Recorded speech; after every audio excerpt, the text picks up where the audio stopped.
Cartas de Cristo, textos complementares. Texto complementar número 14. Mensagem de Cristo. Eu venho através da mente de meu canal, porque tenho algo urgente para lhe dizer. Nota de rodapé. Esta mensagem foi recebida pelo canal algum tempo depois do ataque às Torres Gêmeas em Nova York e o início da guerra dos Estados Unidos ao Iraque. Ame os seus inimigos. Perdoe aqueles que o maltratam. Reze por aqueles que falam mal de você. Se não puder fazer isto com sua própria força de vontade, procure todos os meios possíveis para fazer isto no poder do Espírito, a consciência divina. Reze e medite. Peça ajuda e, se você persistir, ela virá. Se o ego continuar forçando os seus pensamentos para baixo, para virulência e raiva, criando todo tipo de argumentos para condenar alguém que o magoou profundamente ou mesmo feriu fisicamente, recorra à meditação e persista uma e outra vez, buscando inspiração e alívio para o seu dilema, pedindo para ser liberado dos pensamentos vingativos e raivosos. Não para agradar a Deus, como tem sido ensinado pelas igrejas, mas para protegê-lo da chicotada de seus pensamentos negativos, que voltam à sua vida, trazendo-lhe transtornos violentos e novas disputas e discussões para enfrentar. Isto é assim, porque qualquer que seja a força que você der a pensamentos de ressentimento, esta força envia diretamente um feixe elétrico de consciência à pessoa que o magoou, e este feixe retornará para você no devido tempo, cheio de energia, como um bumerangue. Você deve saber que todo campo elétrico cria um campo magnético semelhante. Os dois sempre trabalham juntos, de modo que tudo que vai, um dia volta. Esta é uma lei científica da existência, porém o que a ciência ainda não admite é isto. A força elétrica energiza a mente. É o impulso de consciência de ir na mente. A força elétrica é um aspecto da consciência. O magnetismo com seus dois polos energiza as emoções dos humanos e dos animais. Ele atrai e repele. É o impulso de amor humano e o impulso de ódio. O magnetismo é experimentado por todas as coisas vivas como sentimento. Descrevi esta verdade plenamente em minhas cartas 5 e 6. E isso não é tudo.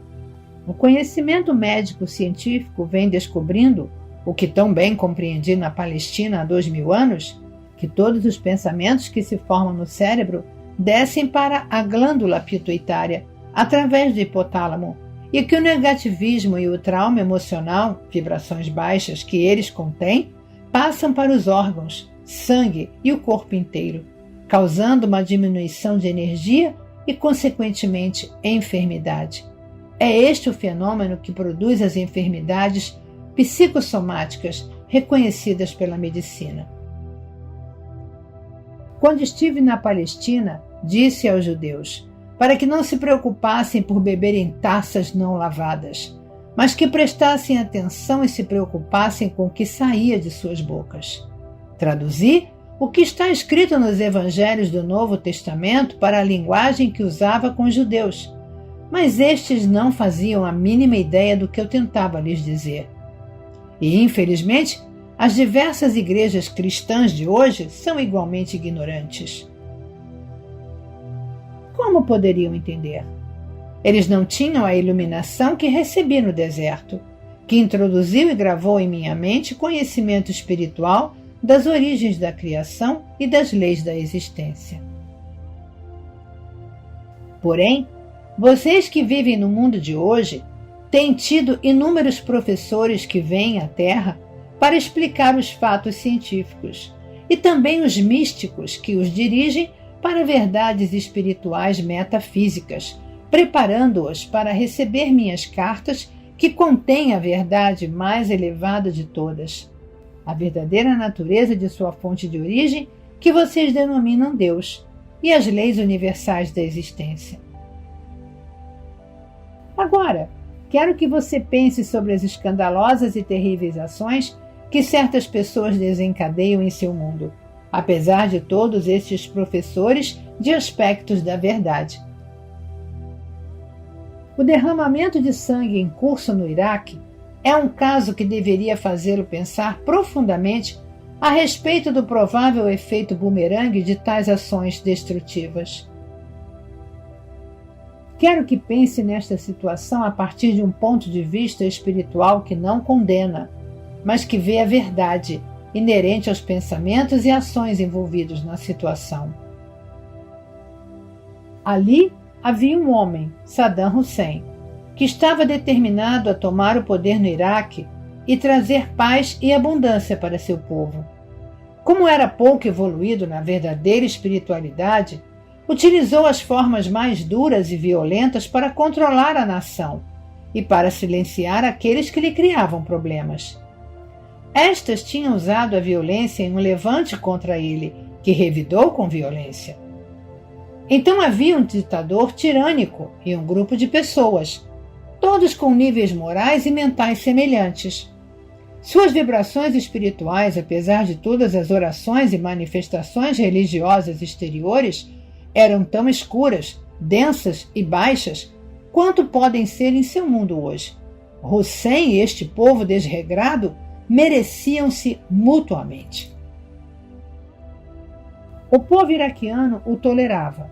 Alguns até o admiravam e aplaudiam, porque ele mantinha a paz em uma nação instável, o que lhes dava a possibilidade de viver suas vidas tão pacificamente quanto a natureza agressiva o permitia. Então Hussein entrou em choque com os Estados Unidos. Enfureceu seus líderes, que, igualmente governados pelo ego, decidiram castigá-lo, impondo sanções ao seu país. Mais tarde, o impulso humanitário propiciou a inauguração de um sistema, petróleo por comida, que ajudou as pessoas famintas do Iraque e deu à América acesso ao petróleo de que necessitava. Porém, esta medida foi um duro golpe ao orgulho de Hussein e não aliviou, em nível nacional, a privação de bens de consumo e bem-estar de que desfrutavam os países vizinhos. Desejo que você e os povos do mundo pensem com empatia sobre o enorme volume de ressentimento, ódio e angústia provocados pelos atos de uma nação forte, com toda a sua abundante riqueza, armamentos, soldados, marinheiros e aviadores treinados. Compreenda que tal emoção nacional se transforma em uma força viva de destruição de grandes proporções. É certo que ninguém que estivesse verdadeiramente no caminho de Cristo, o meu caminho, teria tido um comportamento tão violento ou sádico. Confrontado com o problema de tratar com um Saddam Hussein, um líder esclarecido nas leis espirituais e científicas da existência, teria pedido uma reunião com pessoas iluminadas para meditar e pedir orientação. Minha orientação certamente teria sido a de pedir um encontro com Saddam Hussein e lhe apontar a tragédia que provavelmente resultaria de um impasse entre os dois países.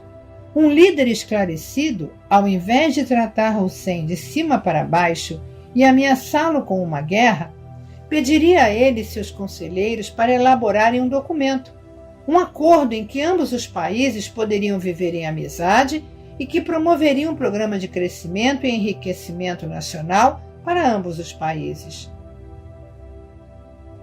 Tal líder, então, leria as propostas iraquianas para estabelecer a paz e a harmonia e as discutiria pacificamente com o desejo sincero de estabelecer o bem-estar para todos.